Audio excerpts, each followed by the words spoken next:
Se você tivesse a oportunidade de matar Adolf Hitler antes da sua ascensão ao poder, você o mataria? Ou então até antes dele mesmo saber de todo o mal que causaria? Todos esses questionamentos e retratos de Hitler vieram em forma de livros, HQs e filmes durante anos, mas talvez nenhuma obra tenha o tratado como Jason em Eu Matei Adolf Hitler. Já vou mostrar com mais detalhes, mas essa aqui é uma edição da editora Mino e devo dizer que, sinceramente, é muito difícil eu aparecer aqui e xingar o Jason, porque eu simplesmente amo ele. Aqui acompanhamos a história de um assassino de aluguel que é contratado para um serviço meio inusitado. O senhor que aparece em sua sala havia trabalhado por anos em uma máquina do tempo, e o serviço seria matar Adolf Hitler. Ele fica até meio confuso, né? Não sabe como conseguiria fazer isso, mas é até que bem simples. Apesar dessa doideira toda, essa é uma HQ que fala sobre amor, sobre relações líquidas. Isso foi algo que me surpreendeu bastante. Puta que pariu, não tô sabendo falar hoje. Me surpreendeu bastante. Gente, eu fiquei meio gripada, tá? Eu tive sinusite, eu fiquei meio rouca, sem voz. E aí, por isso que eu tô com essa voz meio estranha aqui. Mas eu não queria deixar de gravar o vídeo.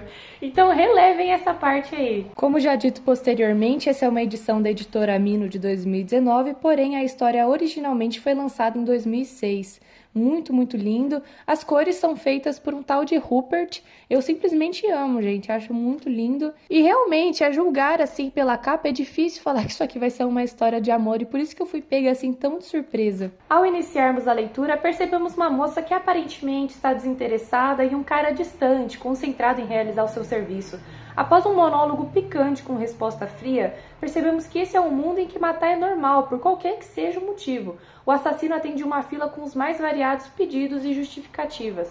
No começo tem até um cara que ele quer matar o vizinho dele, porque o vizinho dele fica deixando música alta de madrugada, e aí quando ele sai da sala ele até tenta falar, pô, é a primeira vez que eu faço isso, eu não costumo fazer isso, talvez como uma forma de tentar justificar pra si mesmo que, pô, eu não sou tão ruim assim. E essa é uma temática que paira ao ar porque as pessoas tentam ficar se justificando a partir dessa autopiedade a ponto de colocarem a dor delas na frente de qualquer outra coisa, a ponto delas acreditarem que podem sim tirar a vida de uma pessoa só pelo que elas estão sentindo.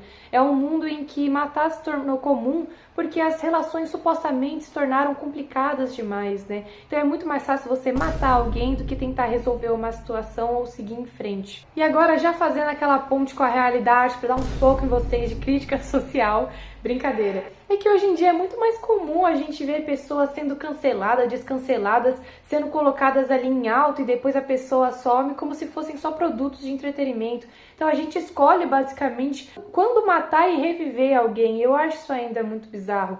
E eu digo até mesmo nas nossas relações pessoais, né? Pelo menos após a pandemia eu senti um distanciamento muito forte das pessoas, principalmente com base em simplesmente conversar sobre qualquer coisa ou às vezes conversar para resolver algum problema que aconteceu. E eu vou dar um exemplo da minha vida porque talvez vocês já tenham passado por isso, porque não é tão incomum. Tem umas pessoas que usam o Twitter como se fosse diário. O Twitter voltou, né? Saudoso Twitter, nem uso. Mas um tempo atrás eu usava, uns anos atrás. E aí eu lembro que um colega meu postou uma indireta assim pra mim. E eu nem tinha me ligado, tipo, muito tempo depois que ele foi falar que era pra mim. E eu fiquei tipo, cara, que coisa mais idiota, tipo, ficar postando bagulho ao invés de resolver o problema ali na hora. E, sinceramente, vendo essas contas privadas que eu sigo, é muito comum a pessoa fazer 1000 tweets falando sobre problemas e situações diferentes. E aí eu acho que entra num ciclo de paranoia tão grande que você já nem sabe se a pessoa tá falando de você ou não. Nada contra quem usa Twitter como diário, só quero distância. Sinto que ficamos mais distantes do toque, de certo modo até mais egocêntricos por conta da internet. Mas eu tô falando isso porque é difícil falar de relações sem citar a internet, porque é algo que tá ligado na nossa rotina e na atualidade. É o principal meio de comunicação para a maioria das pessoas. E o Jason, ele tem essa pegada assim, pessimista, melancólica, mas também muito íntima. Então foi uma narrativa assim, muito interessante de se acompanhar e é aquela coisa de você terminar numa tarde, né?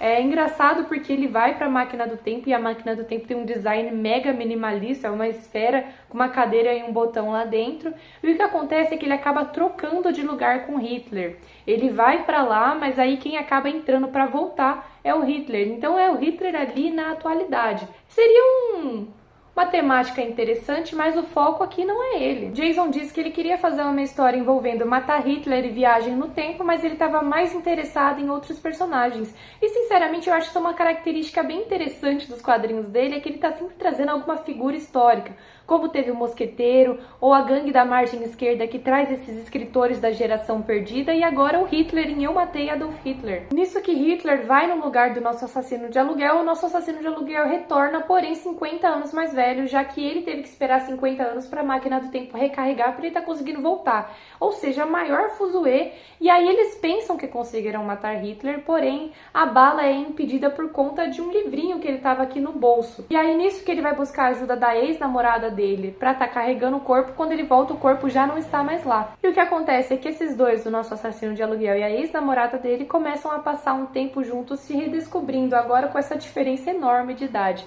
É uma obra muito bonitinha e com um final muito lindo também. Eu não vou falar muito sobre porque, sinceramente, já revelei muitas coisas aqui, mas eu espero que eu tenha minimamente despertado a sua curiosidade em conhecer, porque o Jason é maravilhoso e com essa leitura não foi diferente. Eu estava muito curiosa porque, convenhamos, é um título e uma capa bem chamativa e não tive decepção nenhuma.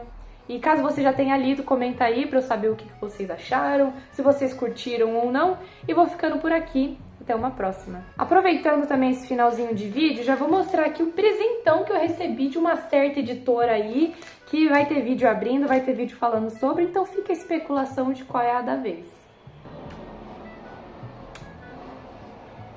Menino chato, ele vem aqui, dorme, e aí quer que eu fique abrindo a porta.